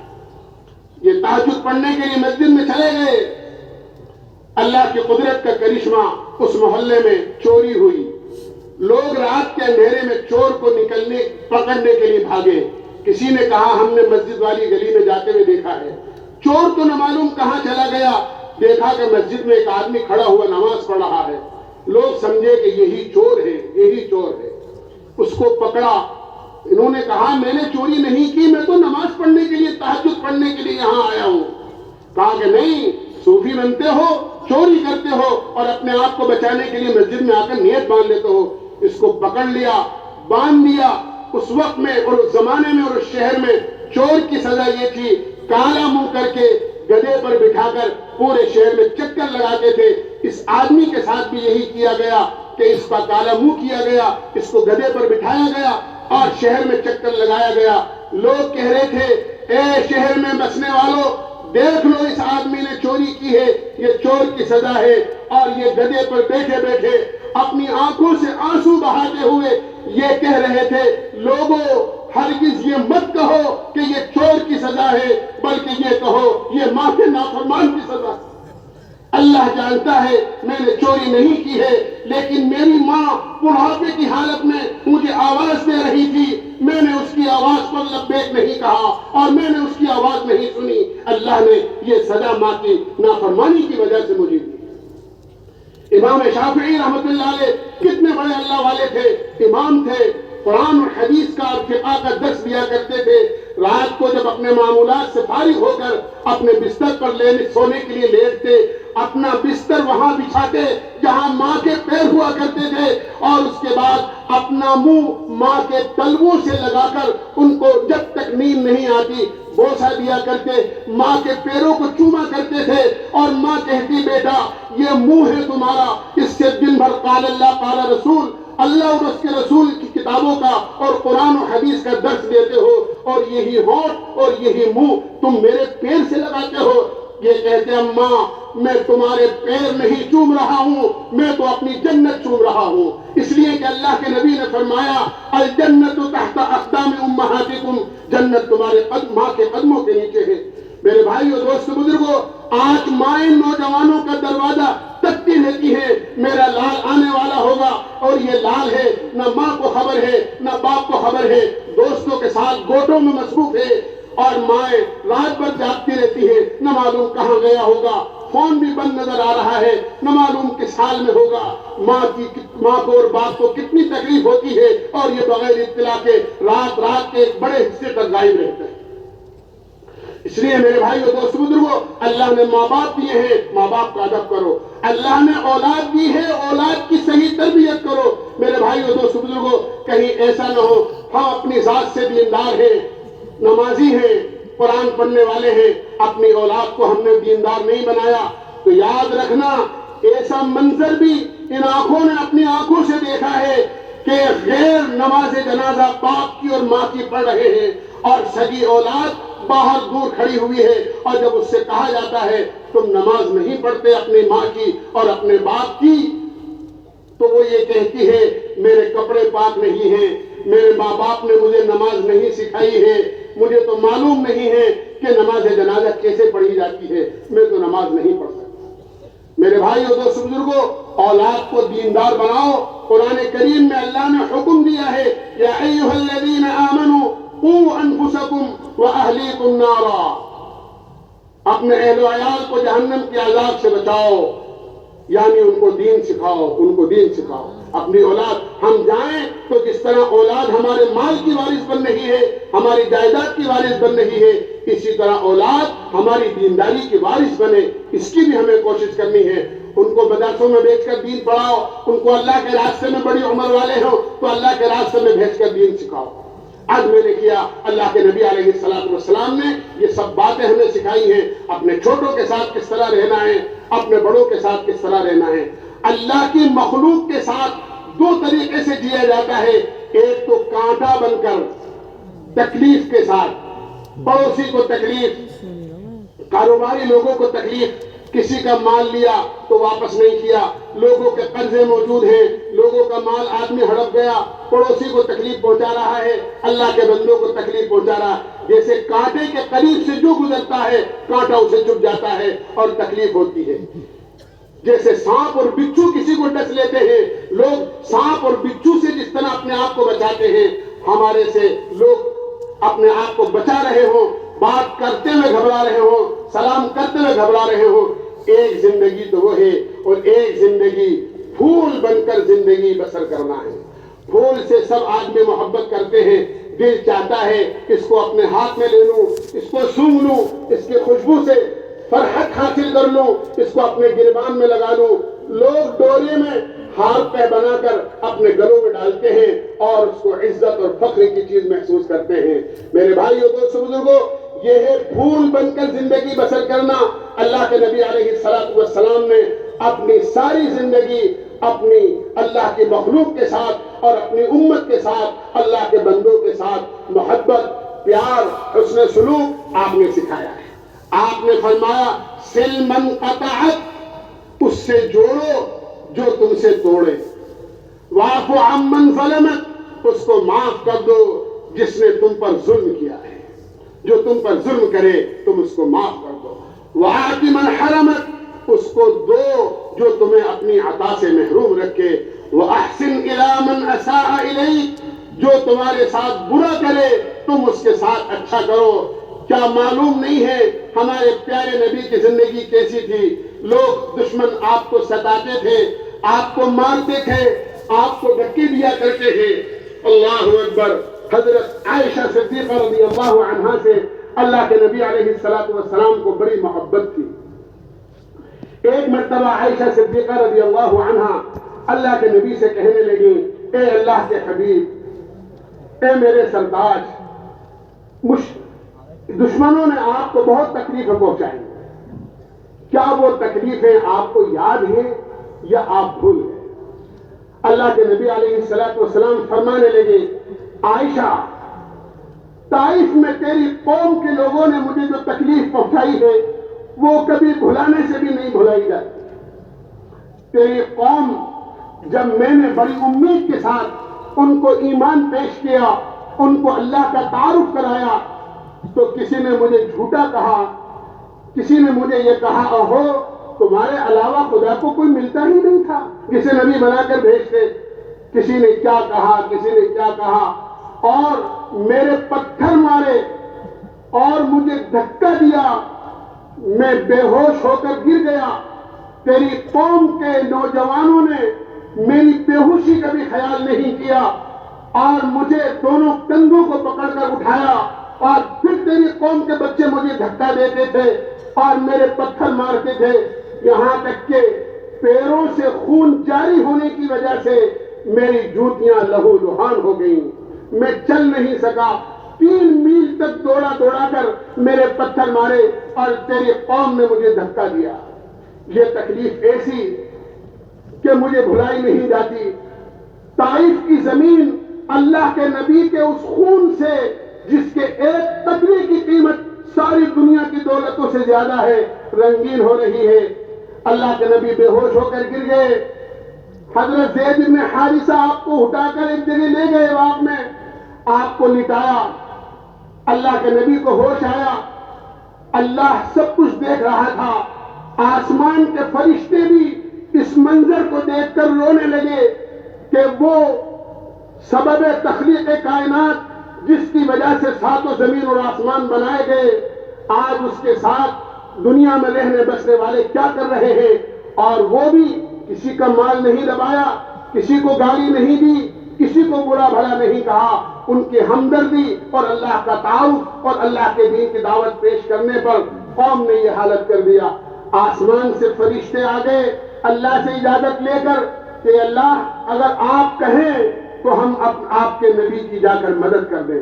اللہ تعالیٰ نے فرمایا جاؤ، لیکن یاد رکھنا جس قوم نے میرے نبی کو ستایا ہے، میرے نبی کی تکلیفوں کا بدلہ لینے کے لیے اس قوم سے پہلے میرے نبی کی اجازت بھی طلب کر لینا۔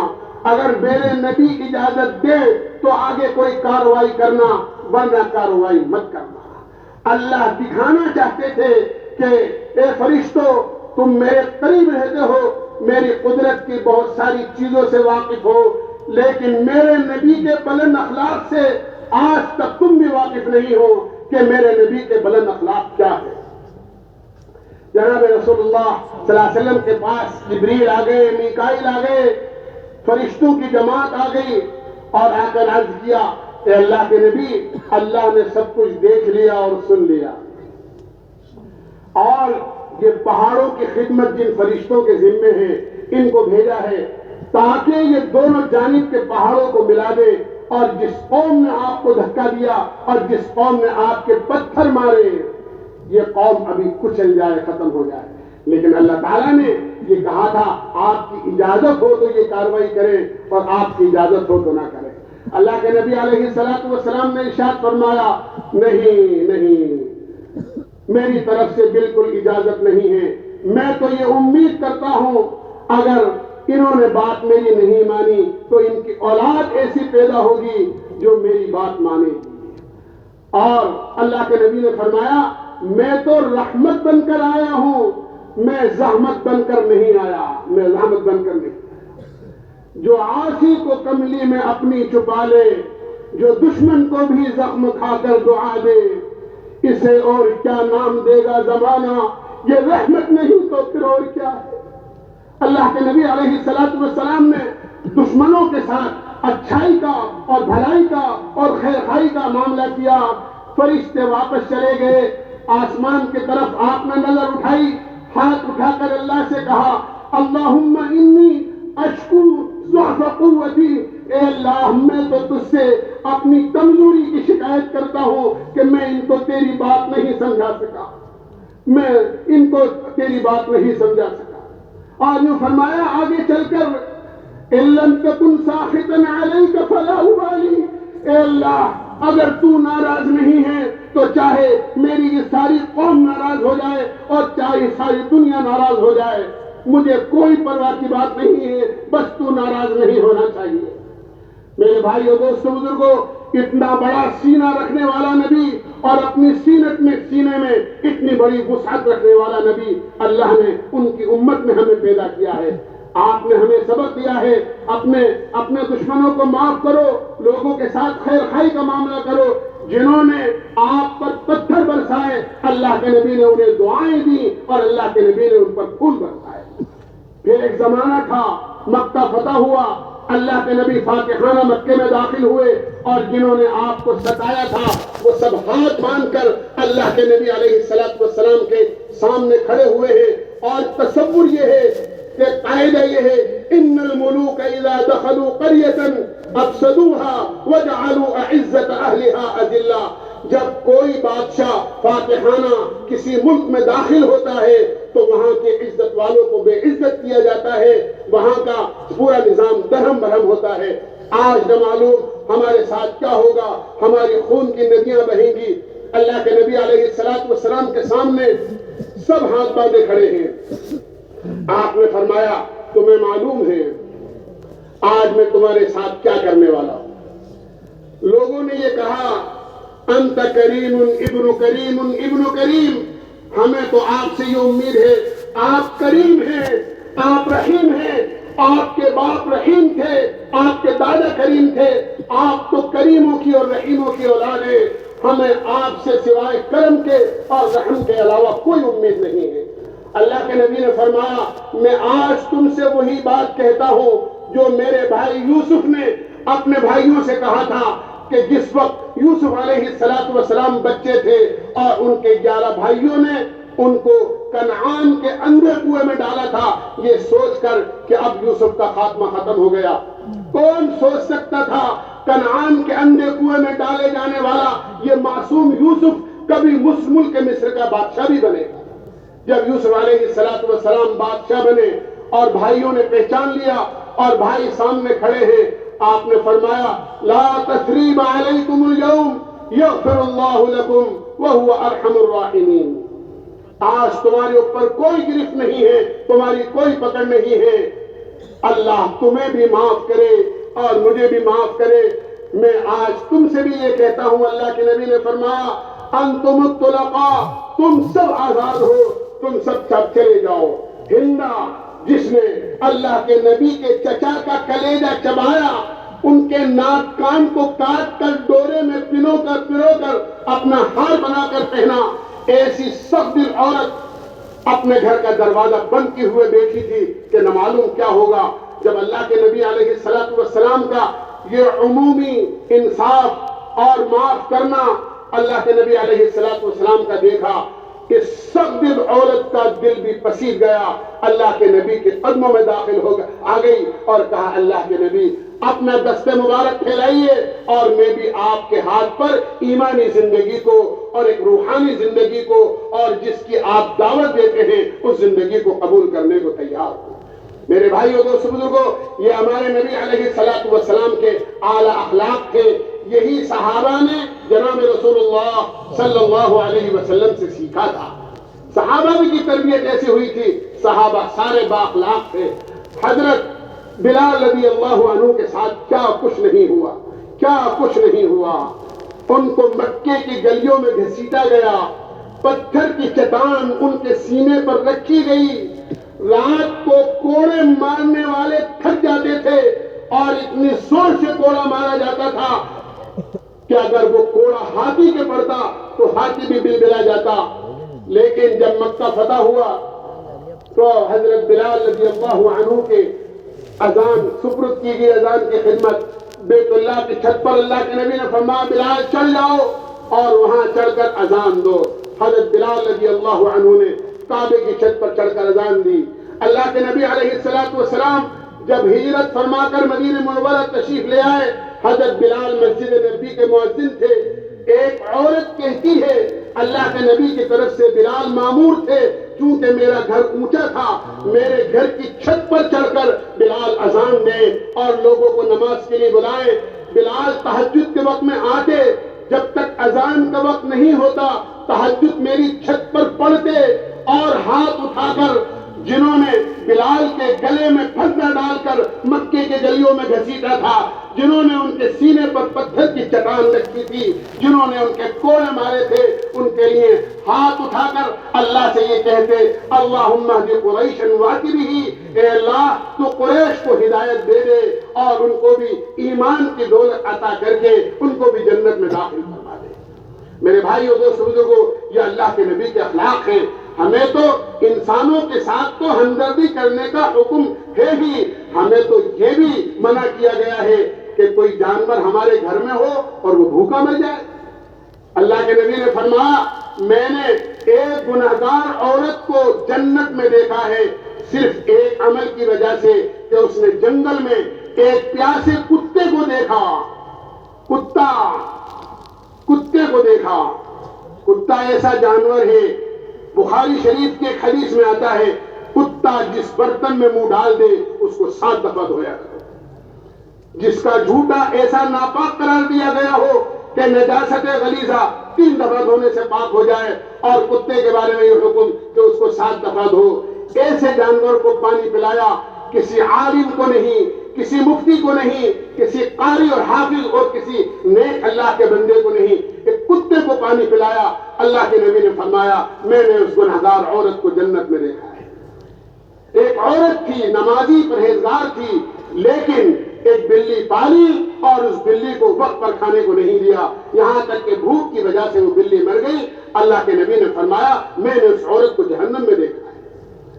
ہمیں تو پڑوسیوں کے ساتھ اچھا سلوک کرنا، ماں باپ کے ساتھ اچھا سلوک کرنا، اللہ کی ساری مخلوق کے ساتھ اچھا سلوک کرو، انصاف کرو، عدل کرو اور معاف کر دو، معاف کر دو۔ اگر کوئی تمہارے ساتھ زیادتی کرتا ہے تو تم اسے معاف کر دو، ظلم کر رہا ہے تو اس کو معاف کر دو۔ اللہ کو معاف کرنا بہت پسند ہے۔ وَلْيَعْفُوا وَلْيَصْفَحُوا أَلَا تُحِبُّونَ أَن يَغْفِرَ اللَّهُ لَكُمْ۔ ارے معاف کرو، کیا تم اس کو پسند نہیں کرتے ہو کہ تم دنیا میں اللہ کی مخلوق کو معاف کرو اور اللہ تمہیں آخرت میں اور قیامت میں اللہ تمہیں معاف کرو۔ حدیث پاک میں آتا ہے قیامت کے میدان میں ایک آدمی کو بلایا جائے گا اور اللہ تعالیٰ اس کو ساری مخلوق سے علیحدہ کر کے پردے کے اندر بلائیں گے اور اس کو اپنے گناہوں کی وجہ سے ہلاکت کا یقین ہو چکے گا، اس لیے کہ اس کے سارے اعمال نامے برائیوں سے اور سارے اعمال نامے برائیوں سے اور اللہ کے نافرمانیوں سے پر ہوں گے۔ اللہ تعالیٰ فرمائیں گے کیا تو ان میں سے کسی کا انکار کرتا ہے؟ وہ کہے گا کوئی انکار کی گنجائش نہیں ہے، جو کچھ کیا وہ سب لکھا ہوا ہے۔ ارشاد ہوگا اقرأ کتابک کفی بنفسک اليوم علیک حسیبا۔ یہ دیکھ کر کہے گا مالی ھذا الکتاب لا یغادر صغیرۃ ولا کبیرۃ الا احصاها، کیا ہو گیا؟ سب کچھ لکھا ہوا ہے۔ اللہ تعالیٰ پھر فرمائیں گے تیری ایک نیکی ہمارے پاس ہے۔ وہ کہے گا میری کون سی نیکی آپ کے پاس ہے؟ کہ نہیں، تیری ایک نیکی ہمارے پاس ہے۔ اور پھر اللہ تعالیٰ فرمائیں گے دیکھ، اور اس نیکی کی وجہ سے ہم تجھے معاف کریں گے اور تیرے سارے گناہوں کو ایک طرف کر کے تیرے لیے جنت کا داخلہ طے کریں گے۔ وہ کہے گا اے باری تعالیٰ، یہ احسان میرے اوپر، میری ایسی کون سی نیکی کہ اس کی وجہ سے سارے گناہ ایک طرف اور اس ایک نیکی کو آپ میرے سارے گناہوں پر غالب کر دیں گے۔ اللہ تعالیٰ فرمائیں گے ایک مرتبہ تو گھر میں داخل ہوا تھا اور تیری بیوی سے ایسی خطا اور ایسی غلطی سرزد ہو گئی تھی کہ تو جو چاہتا اس غلطی پر اس کو سزا دے سکتا تھا۔ تجھے غصہ بہت آیا اور اس کی غلطی تھی، اس نے غلطی کی اور تو اس کو جو چاہے سزا دے سکتا تھا۔ وہ تجھ سے کوئی بدلہ نہیں لیتی اور تو اس پر قادر تھا اس وقت میں، اور جو چاہتا اس کو سزا دے سکتا تھا۔ لیکن اس نے اپنی غلطی کے بعد ایک مرتبہ اپنی آنکھوں میں آنسو لیتے ہوئے یہ کہا اے میرے سرتاج، واقعی مجھ سے غلطی ہو گئی ہے، تم اللہ کے واسطے مجھے معاف کرو۔ اور جب تو نے ہمارا واسطہ اور ہمارا نام اس کے منہ سے سنا تو اتنی بڑی غلطی جس پر تو سزا دے سکتا تھا تو نے معاف کر دیا۔ تو نے زندگی میں اپنے گھر میں ہماری ایک بندی کو معاف کیا تھا، جا ہم تمہیں آج اپنا بندہ سمجھ کے معاف کرتے ہیں اور تیرے لیے جنت کا داخلہ طے کرتے ہیں۔ اس لیے میرے بھائیوں، دوستوں، بزرگوں، لوگوں کو معاف کرو، بھلائی کا معاملہ کرو، اچھائی کا معاملہ کرو۔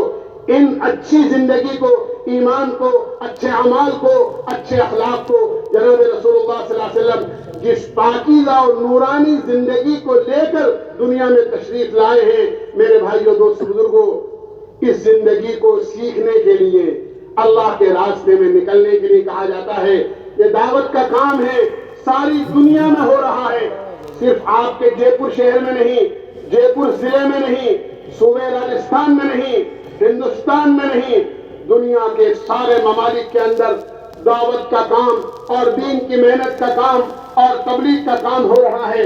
میرے بھائیو، دوستو، بزرگوں، یہ اللہ کا کام ہے، نہ ووٹ کا کام ہے، نہ نوٹ کا کام ہے۔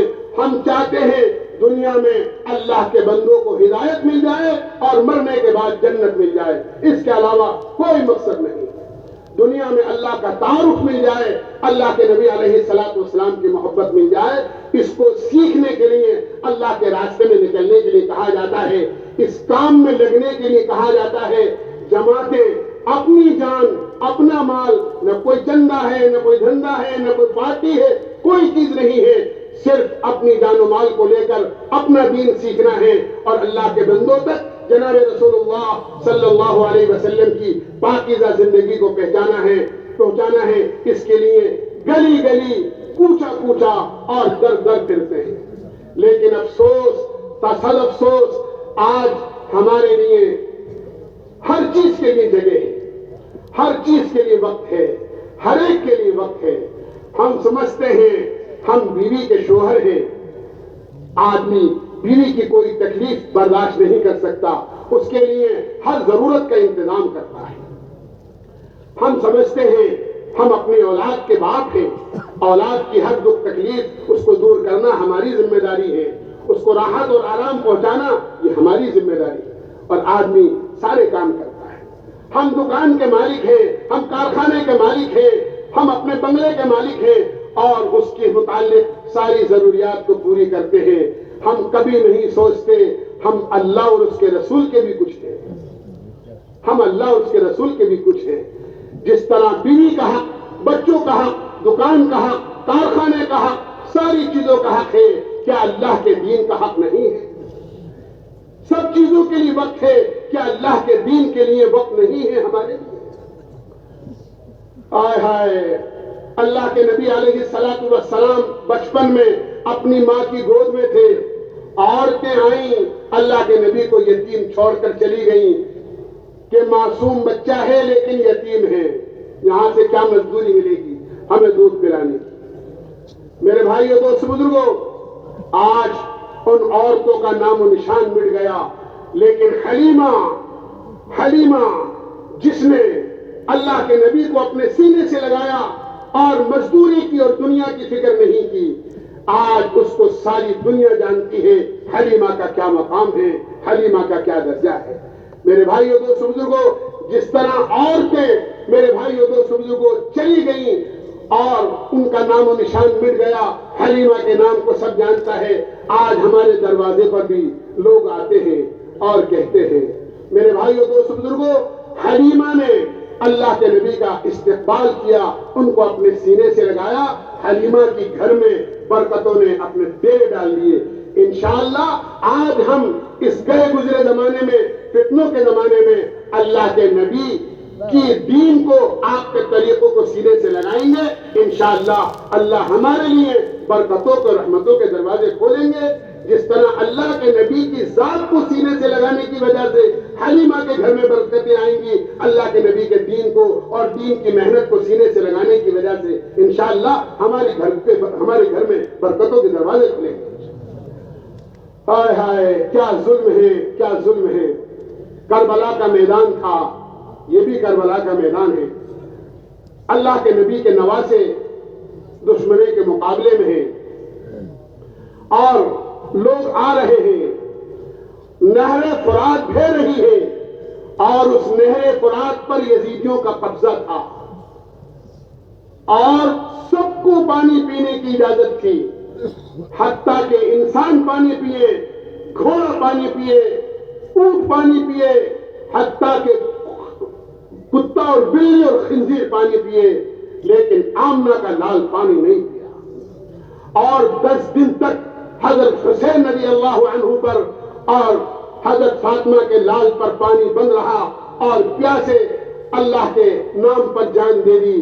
میرے بھائیوں دوست بزرگوں، بالکل یہی حال ہے۔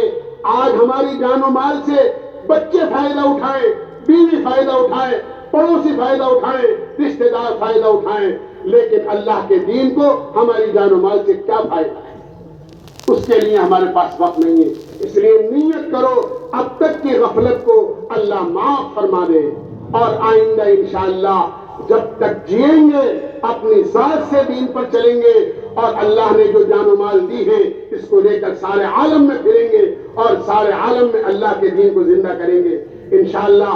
جس طرح جے پور میں پتھر کی مینوفیکچرنگ ہوتی ہے اور یہاں سے نگینے ساری دنیا میں، یورپ اور امریکہ اور افریقہ اور ایشیا میں جاتے ہیں، انشاءاللہ اللہ جے پور کو مرکز دین کا بنا دے اور دین کی محنت کا بنا دے، اور یہاں سے سارے عالم میں اللہ کا دین بھی جائے اور اللہ کے دین کی محنت بھی جائے۔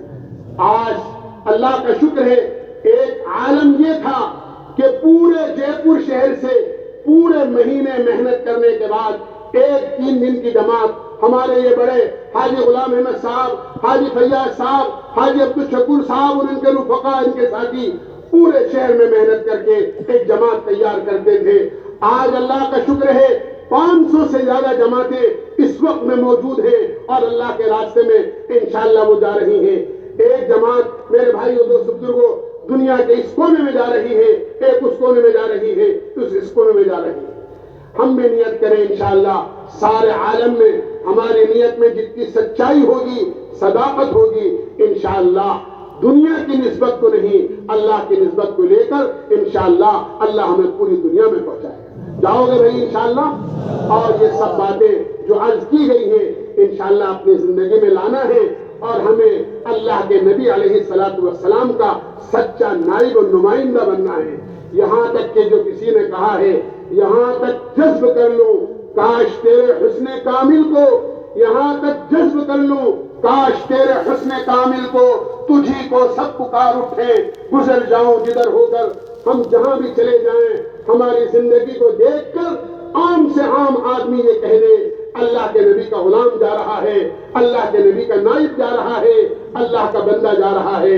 یہ وہ انسان ہے جس سے کسی کو تکلیف نہیں ہوتی، اس سے سب کو فائدہ ہوتا ہے۔